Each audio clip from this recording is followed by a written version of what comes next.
poder todavía tener vida, un poco de salud, ¿verdad? Y estar aquí con ustedes para tratar de compartir el repaso de la lección de la escuela sabática.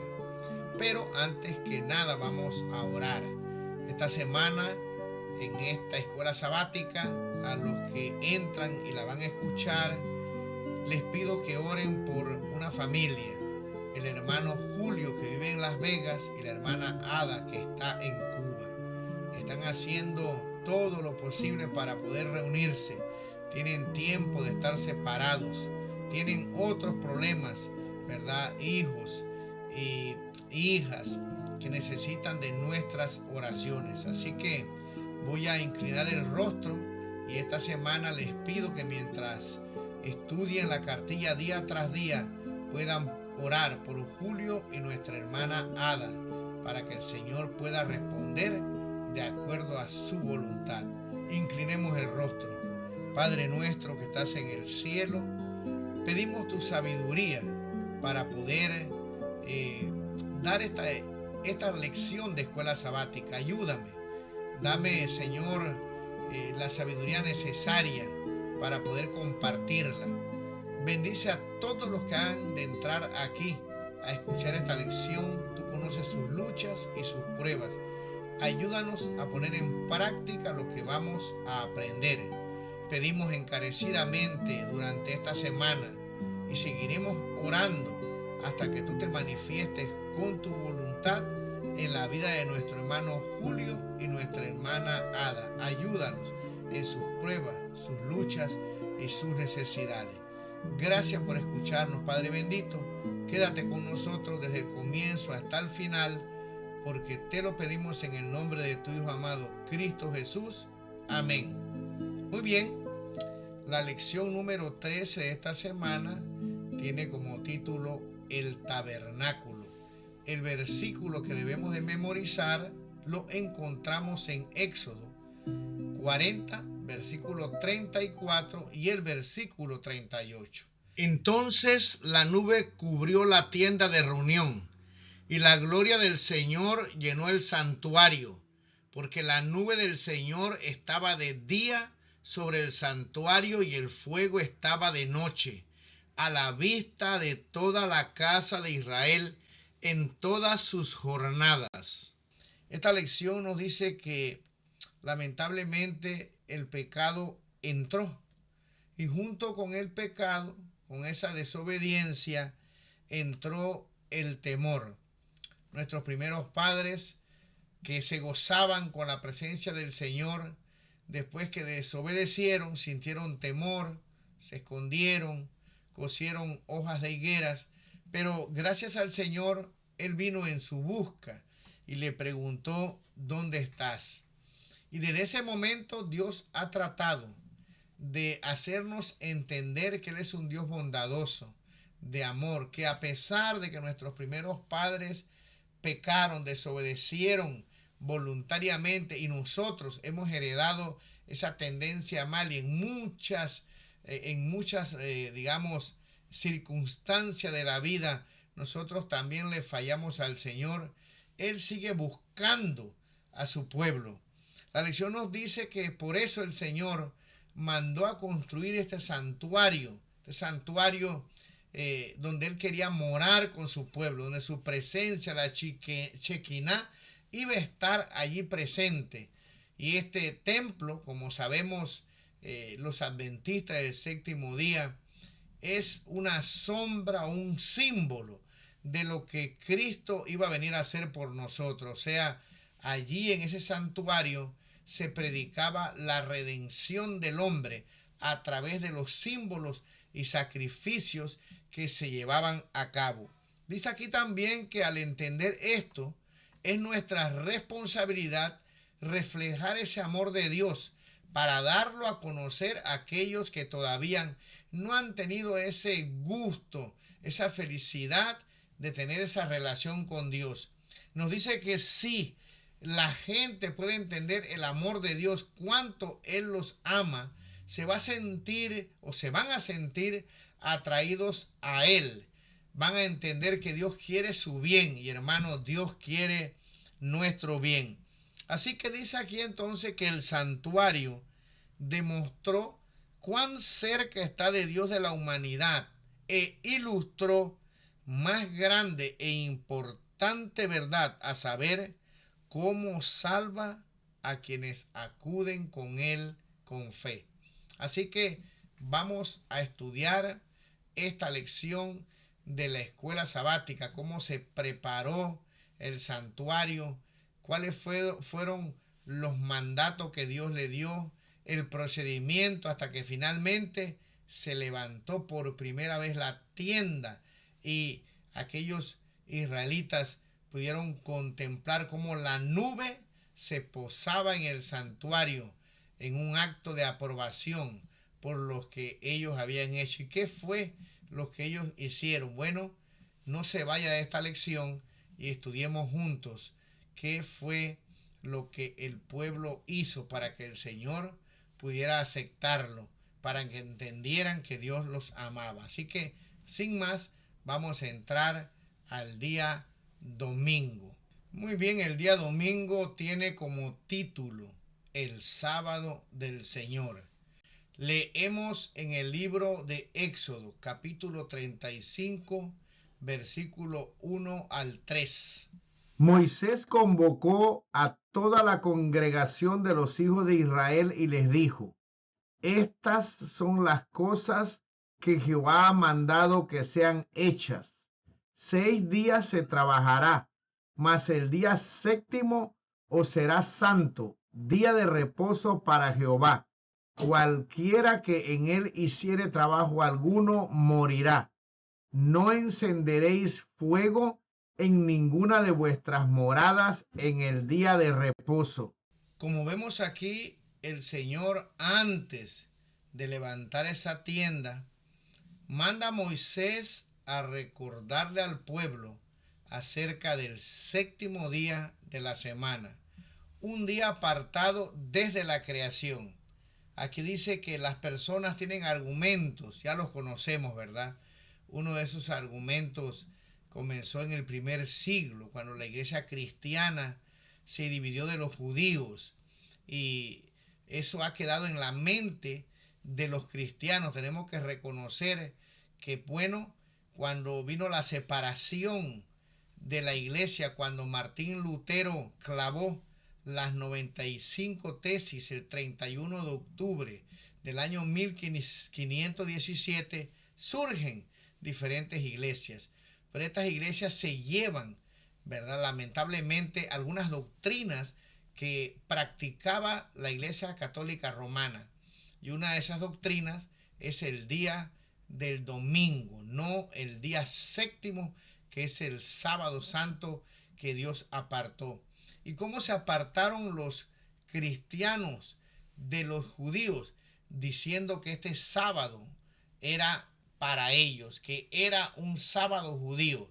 Sin embargo, la lección nos dice, y la palabra del Señor, que es lo más importante, que Dios bendijo este día en la creación. Ahí no había judío ni griego, ahí estaban nuestros primeros padres. Y ellos adoraron en este día al Señor. Ese día fue apartado allá.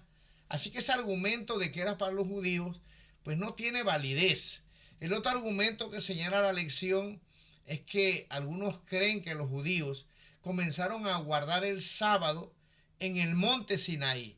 Pero sabemos que no, que en el capítulo 16 ya Dios, cuando le da el maná, les recuerda específicamente que debían de guardar el día del Señor. Y hay otro argumento que está en el mismo texto que nosotros hemos leído, y es que cualquiera que en él hiciere trabajo morirá. Algunos preguntan, a ver, los que violan el sábado, ¿por qué no mueren ahora mismo? Bueno, mis queridos hermanos, en ese entonces Dios estaba allí, ¿verdad? Lo mismo podíamos decir de los que cometen adulterio y cualquier otro pecado. ¿Por qué no mueren de una vez? Porque no solamente morían los que violaban el sábado, también hubieron casos donde se apedreaban a personas que violaban también el séptimo mandamiento, y otros castigos más que eran digamos, castigado con la muerte inmediata, un hijo contumaz, malo, etc. Así que ese argumento de que solamente se aplicaba esta ley con el sábado no es válido. Además, en ese momento existía un gobierno teocrático. Dios estaba allí dirigiendo al pueblo. Nosotros no vivimos en un gobierno teocrático ahora, pero eso no significa que cuando el Señor venga no pagará cada uno según sus obras.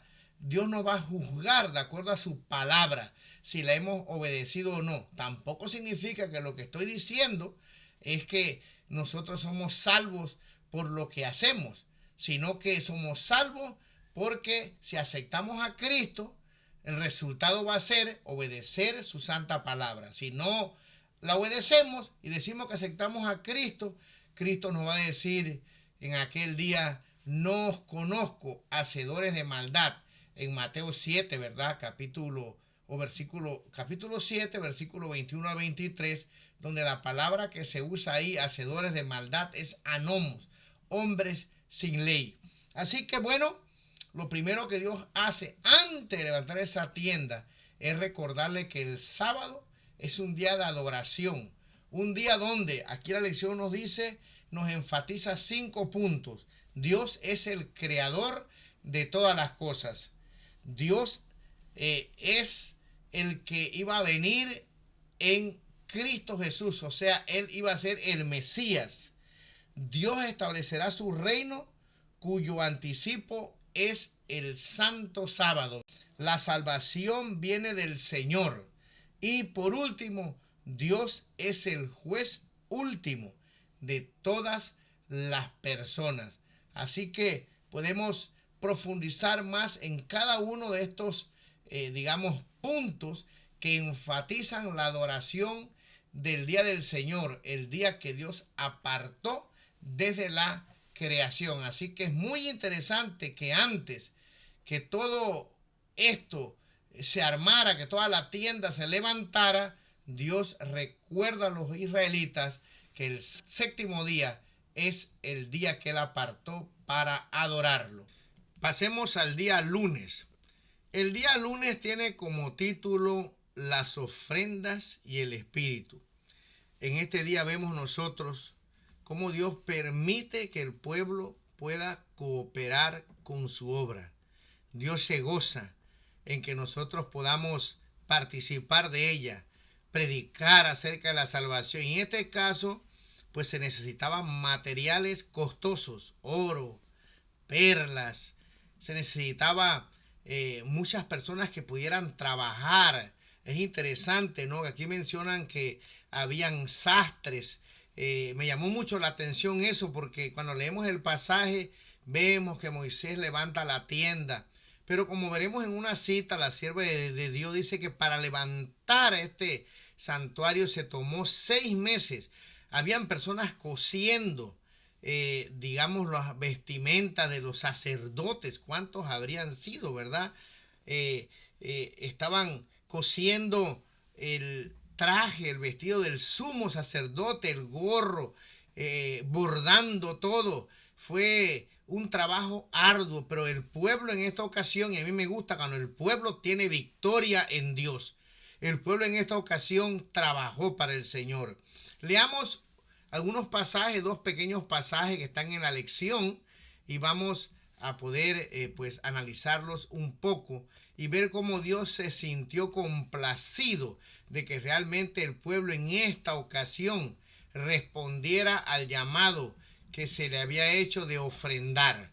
Dicen los pasajes lo siguiente: Y habló Moisés a toda la congregación de los hijos de Israel diciendo: esto es lo que Jehová ha mandado.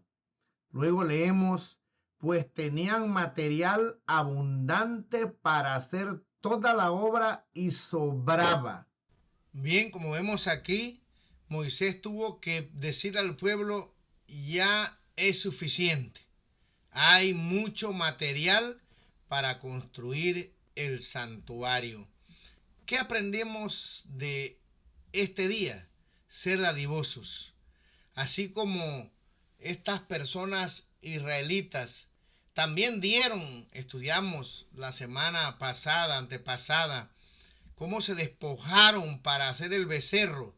Eso era algo negativo, fue algo terrible. Pero también vemos que aquí Dios manda escribir que este pueblo también esta vez dio con alegría de corazón para poder construir el santuario. Y me gusta cuando hay victoria, como ya repetí, en Dios, ¿verdad? Y Dios escribe esto, porque no solamente hay derrotas en la Biblia, hay hombres y mujeres que fueron fieles al Señor, que por amor a Él lo amaron, hicieron las obras del Señor, reflejaron su carácter. Y aquí vemos que entonces ya con todo ese material, dice que Dios llenó de su Espíritu Santo, ¿verdad? A Bezaleel y a Oholiab y otros más para que pudieran hacer esta gran obra de poder confeccionar todas esas bases, los muebles, el candelabro, el arca del pacto, el turbante, las vestimentas. Fue algo muy hermoso. Dios realmente capacitó a estas personas para que pudieran hacer ese santuario que era pequeño, miniatura, pero un bosquejo del santuario celestial. Mientras explicaba esto o meditaba en esto, si los israelitas hubieran guardado este santuario que se construyó en el desierto, hoy hay museos que guardan todas las cosas.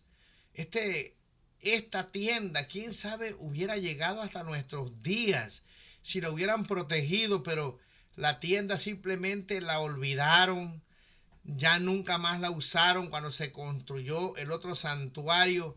Qué bonito hubiera sido que la hubieran conservado y que nosotros pudiéramos ver la tienda original, pero simplemente los seres humanos realmente no son considerados con la obra que Dios hace. Qué interesante sería poder verlo por nuestros propios ojos, contemplar esa tienda, que como veremos, esta tienda realmente era una belleza, aunque era pequeña, era una belleza y reflejaba, aunque pálidamente, como leeremos en otra cita, el santuario celestial. Qué pena, ¿verdad?, que esta tienda desapareció. Pero, mis queridos hermanos, si nosotros somos dadivosos cuando se pide para poder realizar la obra del Señor, Dios nos puede llenar de su Santo Espíritu.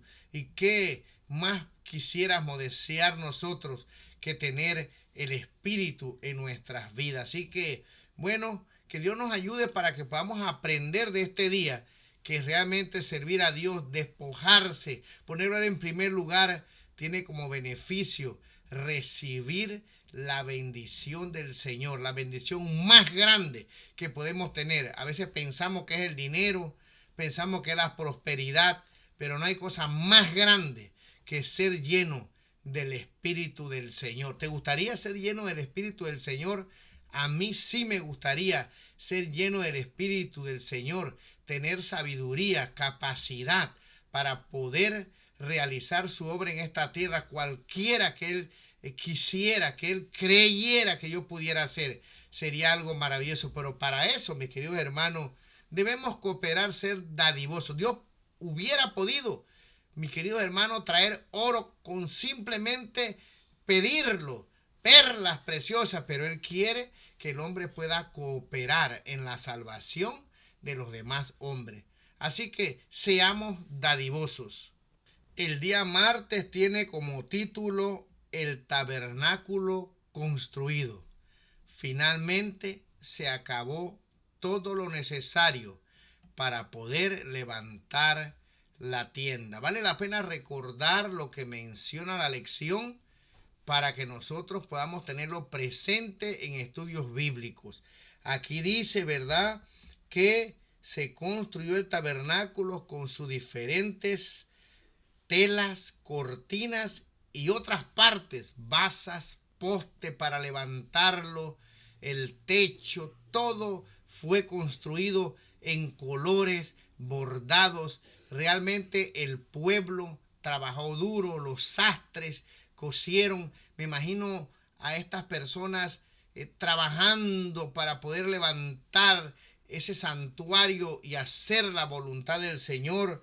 Estaba el arca, la mesa para los panes de la proposición, el candelabro, el altar del incienso, el altar del holocausto, la fuente para el lavamiento y por supuesto todo eso lo fue ubicando Moisés en los departamentos. En el lugar santísimo estaba el arca, nadie podía entrar ahí. Una vez que Moisés la colocó en ese lugar, solamente podía entrar el sumo sacerdote una vez al año.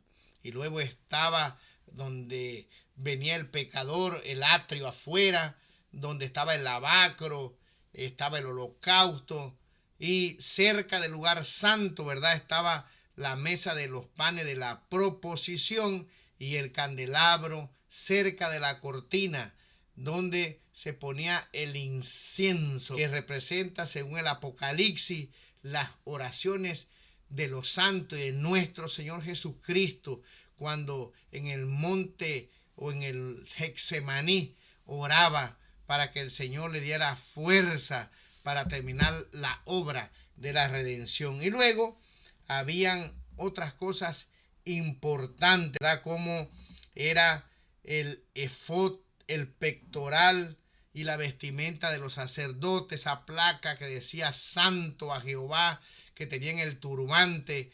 Realmente era una obra maravillosa, hermosa. Aquí nos dice que en ese santuario se hacían dos servicios en el año. Uno era continuo, diariamente, todas las mañanas, en la tarde. Y en la mañana se presentaba un cordero. Ese cordero era provisto por el santuario para redención de los pecadores. Y durante todos los días de la semana podían venir los adoradores a presentarse con sus sacrificios, sus ofrendas de paz, sus holocaustos, etcétera, etcétera. Había movimiento en este santuario. Estos, digamos, sacrificios diarios le daban la seguridad al pueblo de que tenían perdón cuando ellos fallaban. Y es muy interesante estudiar esto, pero la lección solo lo pasa o lo menciona en una forma general. No tendríamos tiempo para explicar cada una de estas actividades que se hacían o de los muebles. Es maravilloso porque cada uno de estas construcciones, de estos diseños, de estas ceremonias, de estas fiestas, representaban a Cristo que iba a venir para perdonarnos, para salvarnos, para morir, para sacrificarse en nuestro lugar. Y luego estaba el día de la expiación, que la lección nos explica que este servicio anual realizado durante el día de la expiación demostraba cómo erradica Dios el pecado, cómo resuelve el problema que éste representa y cómo asegura un futuro sin la existencia del mal. Ahí venía el pueblo, se presentaba, se había hecho un registro con la sangre que se derramaba. Alguna era llevada dentro del velo, otra se derramaba en la tierra, etcétera. Había varias formas de realizar esta ceremonia. A veces el sacerdote comía la carne de estos sacrificios, cierta parte con hierbas amargas, era un símbolo de Cristo, pero en esto se hacía diario. Pero al fin del año, que entraba el sumo sacerdote al lugar santísimo, se hacía la expiación, que significa realmente borrar los pecados. Se limpiaba todo pecado del pueblo. El pueblo tenía que presentarse en oración, en ayuno, y esperar que el sumo sacerdote entrara al lugar santísimo, hiciera el culto, ofreciera la sangre sobre el propiciatorio, la untara allí, la rociara, y cuando salía, esto significaba que él había perdonado los pecados del pueblo. Y entonces después venía la gran fiesta de las cabañas, que es que cuando Cristo nos dice: voy a preparar lugar para vosotros, estamos esperando así como el sumo sacerdote terrenal salía del lugar santísimo, estamos esperando que Cristo termine la obra de borrar los pecados para que venga a buscar a su pueblo, y entonces entraremos con él en la fiesta de las cabañas. ¿Qué aprendemos nosotros en este día? Que hay perdón para ti, que hay perdón para mí, que Cristo está en el santuario cada día esperando nuestras oraciones, nuestro arrepentimiento, y que con su sangre Él nos limpia de todo pecado. Pero vendrá un día en que finalmente esto terminará. Estamos en la fase final donde los libros se están abriendo y no tenemos por qué tener temor. Si amamos a Dios y creemos en Él. Algunas personas critican esta doctrina porque dice que da inseguridad de salvación. Pero mi querido hermano, no es así. Podemos acercarnos confiadamente al trono de la gracia y alcanzar oportuno socorro. Cristo está allí para borrar nuestros pecados. ¿Y qué tenemos que hacer para que Él borre nuestros pecados? Pedirle perdón al Señor. ¿Cuán difícil es eso? Arrodillarnos de corazón y decirle a Dios que borre todos esos registros que tiene de nosotros, y el Señor nos perdonará. Podemos tener la confianza de que si oramos, si permanecemos en este evangelio, si estudiamos su palabra, si compartimos este gozo de la salvación, no te preocupes, mi querido hermano, el Señor nos va a perdonar. Así que gocémonos en el Señor, así como se gozaron en este momento los israelitas cuando se construyó este templo, cuando vieron que lo que habían hecho Dios los había aceptado.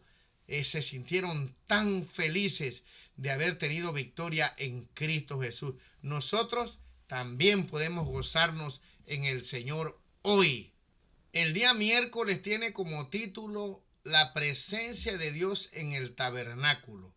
Leemos en Éxodo capítulo 40, los versículos 35 al 38. Deberíamos leer del 1 al 38, pero eso no sería posible. Yo les pido que usted lea con calma estos pasajes. Ahí explica cómo Dios ungió todo el tabernáculo, ungió las vestimentas de los sacerdotes, lavó a los sacerdotes.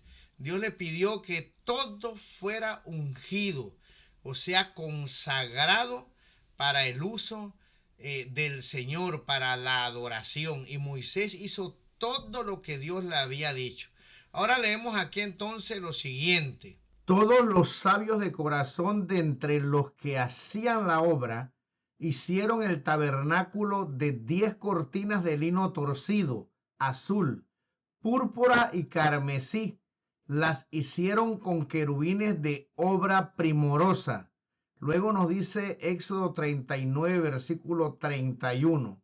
Y pusieron en ella un cordón de azul para colocarla sobre la mitra por arriba, como Jehová lo había mandado a Moisés. Como vemos aquí, cuando el santuario quedó terminado, vino el clímax de la bendición del Señor. Esta vez Dios se mostró poderoso. Ni Moisés podía entrar en esa tienda, porque ahora Dios estaba tan gozoso que reveló una gloria muy maravillosa, potente, ¿verdad? Y entonces aquí se nos dice la lección que ese fue el punto culminante de la dedicación de este santuario. Esto significaba que Dios había aceptado esa construcción hecha por los hombres humanos. Hicieron todo lo que Dios le pidió y Dios respondió con su presencia divina, y Él quería quedarse con ellos todo el tiempo. Qué pena, ¿no? Que de repente un día el pueblo dice: queremos otro rey. No queremos a Jehová, queremos, como las demás naciones, tener un rey. Qué cosa tan triste. Le rompió el corazón a Samuel. ¿Qué habrá dicho Dios? ¿Qué habrá sentido cuando este pueblo ingrato le dice: no queremos que tú seas nuestro rey ya más, queremos ser igual que los demás, no te podemos ver, has sido amoroso, pero déjanos tener uno que se parezca a nosotros, a alguien que nos guíe como las demás naciones. Una cosa tan dolorosa, ¿no? ¿Verdad? Pero Dios se manifestó aquí con mucho poder y en esta ocasión, como yo he estado repitiendo, el pueblo recibió la presencia, la aprobación del Señor. Aquí nos dice lo siguiente en la lección de este día, que vale la pena que nosotros podamos recalcarlo, y es lo siguiente. Se nos dice aquí que el texto bíblico afirma en 3 ocasiones que la obra de Dios estaba terminada. Y entonces nos recalca aquí que al final de la semana de la creación, Dios subraya la finalización de sus obras. Al terminar el tabernáculo, el texto bíblico declara: y así acabó Moisés la obra. Y también se expresa esa idea cuando Salomón terminó la obra del templo. Dios acaba su obra. Algún día el Señor, que está en los cielos y que vendrá a buscarnos, dirá: consumado es, como dijo en la cruz cuando terminó su obra. Pero esta vez vendrá a buscar a su pueblo para que more con él por la eternidad. Y aquí hay una pregunta interesante al final: ¿de qué manera podemos nosotros experimentar la presencia de Dios? Y yo agrego hoy, y dice aquí: ¿por qué es importante que lo hagas? Recibir, tener esa relación, como estudiamos la semana pasada, como Moisés quería, ¿verdad?, tener ese conocimiento de Dios. ¿Cómo podemos nosotros experimentar esa presencia del Señor? Bueno, en primer lugar, deseándola, ¿verdad? Pidiéndole a Dios que se manifieste en nuestras vidas. ¿Y cómo debemos manifestarla? Cambiando, mis queridos hermanos, pidiéndole a Dios que transforme nuestro carácter, porque la evidencia de la presencia de Dios se va a reflejar como se reflejó en Moisés cuando estuvo delante de él. Así que deseemos, queridos hermanos, oremos al Señor para que nos llene de su Espíritu Santo y pueda posarse en nosotros y realmente tener ese gozo tan grande que debe sentir aquel que tiene una experiencia tal, una relación tan cercana con el Dios Todopoderoso. Que Dios nos ayude para que podamos pedir a Dios que se revele en nuestro corazón, en nuestra mente, y que podamos cambiar para honra y gloria suya. Antes de irnos al día jueves, me gustaría leer una cita que está en el libro de Patriarcas y Profetas, la página 361 y 362. Vamos a leerla. Entonces una nube cubrió el tabernáculo de reunión, y la gloria de Jehová llenó el tabernáculo. Y no podía Moisés entrar en el tabernáculo de reunión, porque la nube estaba sobre él, y la gloria de Jehová lo llenaba. Y cuando la nube se alzaba del tabernáculo, los hijos de Israel se movían en todas sus jornadas. Pero si la nube no se alzaba, no se movían hasta el día en que ella se alzaba, porque la nube de Jehová estaba de día sobre el tabernáculo y el fuego estaba de noche sobre él, a vista de toda la casa de Israel en todas sus jornadas. Qué interesante. Aquí dice que una solemne reverencia se apoderó de todos.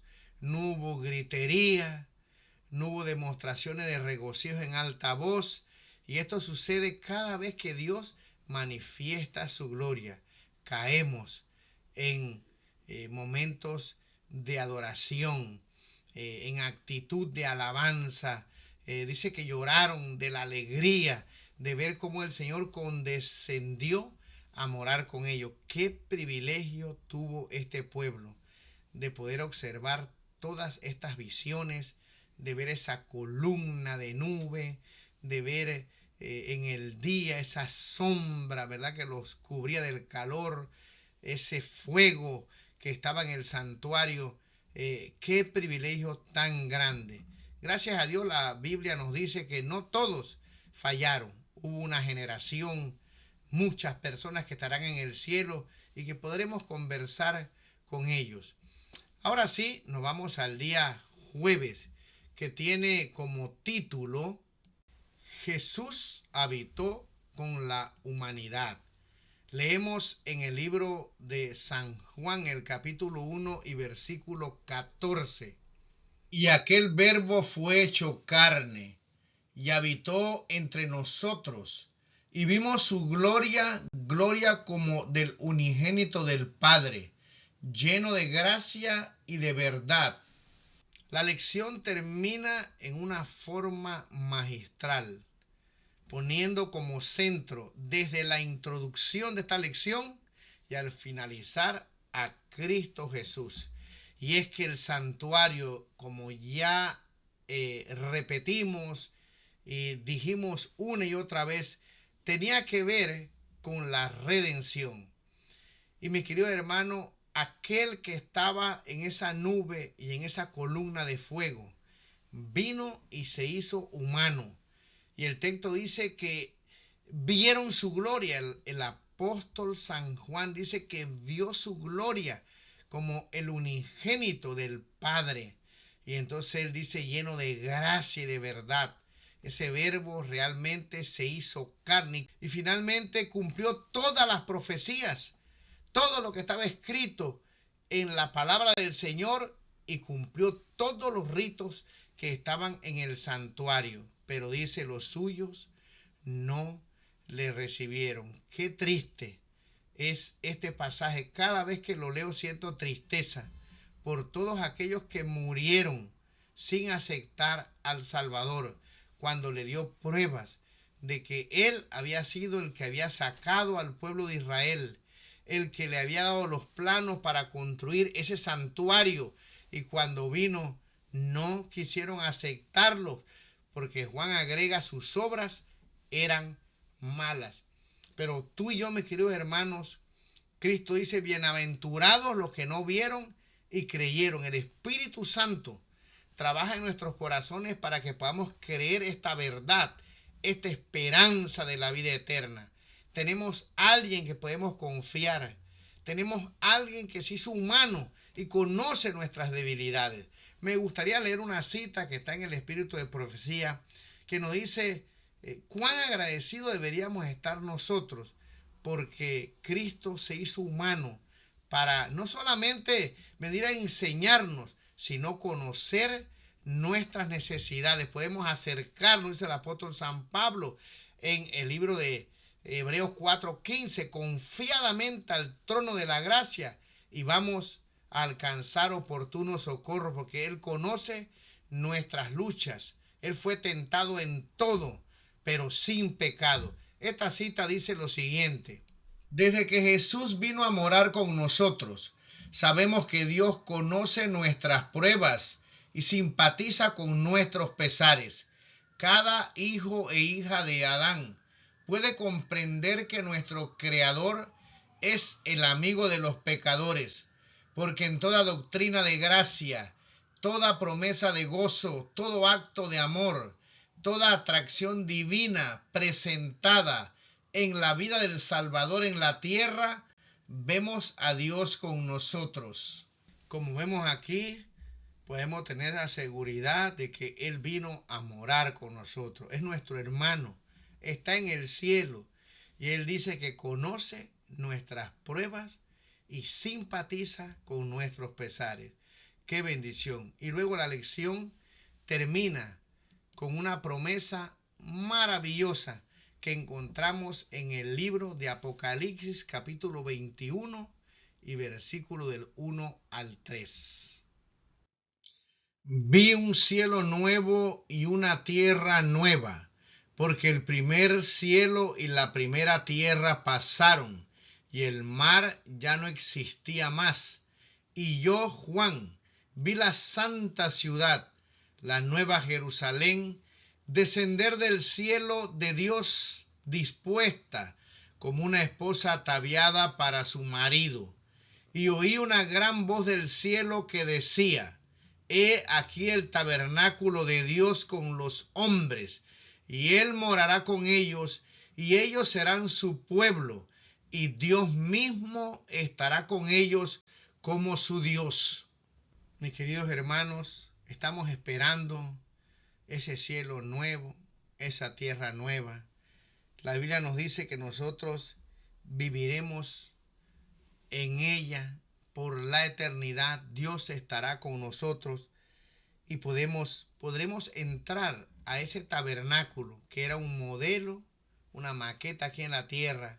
Los redimidos podrán estar con Dios y entrar al santuario celestial. Qué privilegio tendremos de poder estar allí. Cada día debemos orar y prepararnos para que el Señor venga. Debemos reflejar su carácter, predicarles a otros para que se puedan preparar. Vamos a leer una cita donde se describe cómo era el santuario que Moisés escribió. Y como esa cita dice que aunque era un santuario pequeño pero hermoso, acuérdense que era un símbolo, representaba al santuario celestial, era una minicopia de lo que está en el cielo, pero dice que con todo el brillo que tenía, es un pálido reflejo del santuario que tú y yo estamos esperando para poder entrar y adorar al Señor. Esto será un día de gozo y felicidad. ¿Cómo anhelo yo poder estar ahí con los redimidos para poder alabar a mi Cristo? ¿Y tú también quieres estar ahí?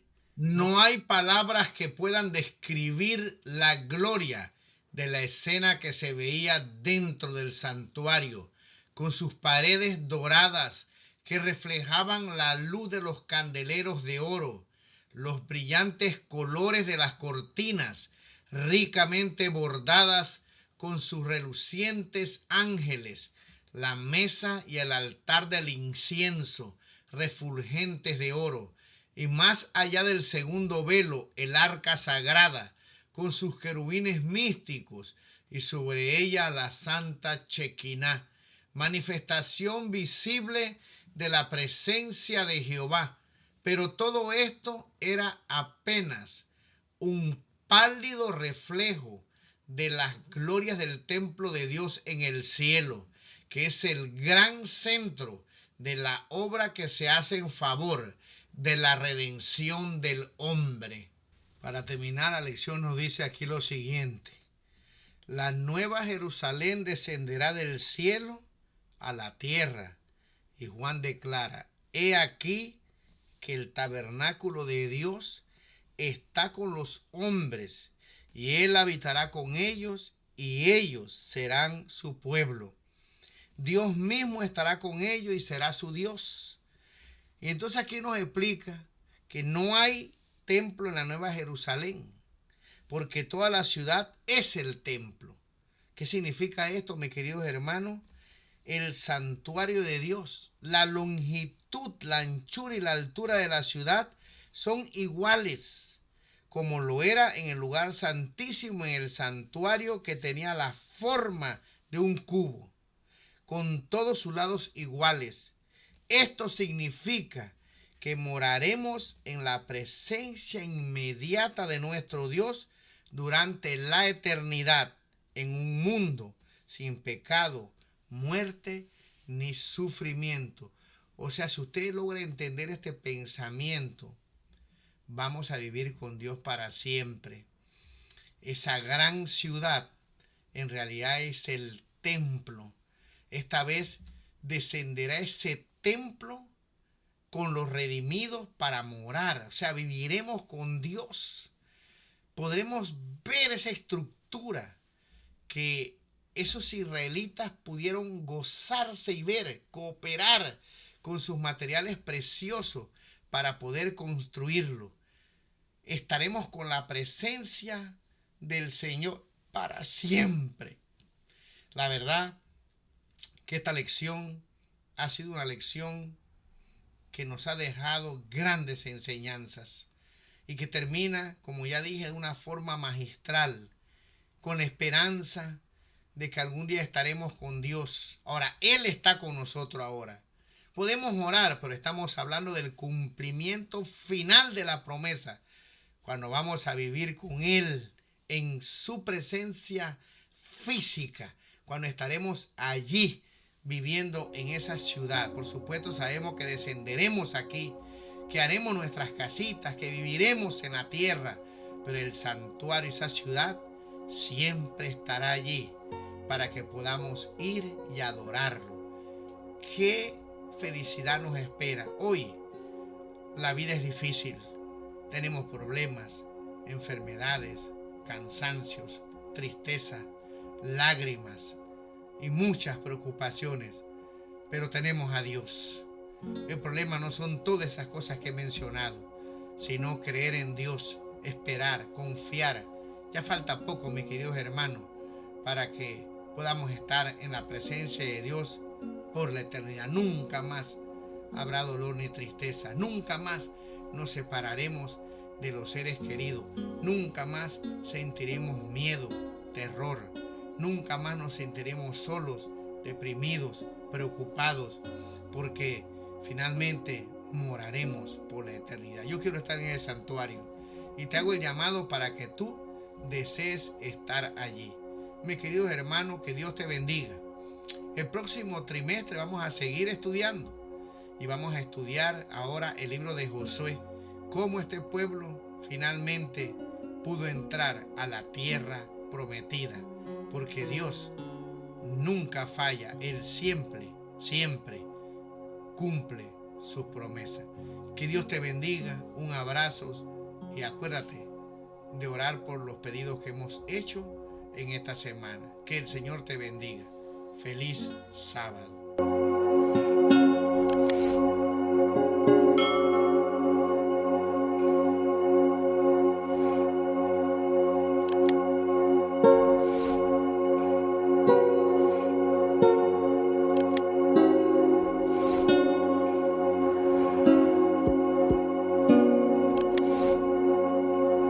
Thank you.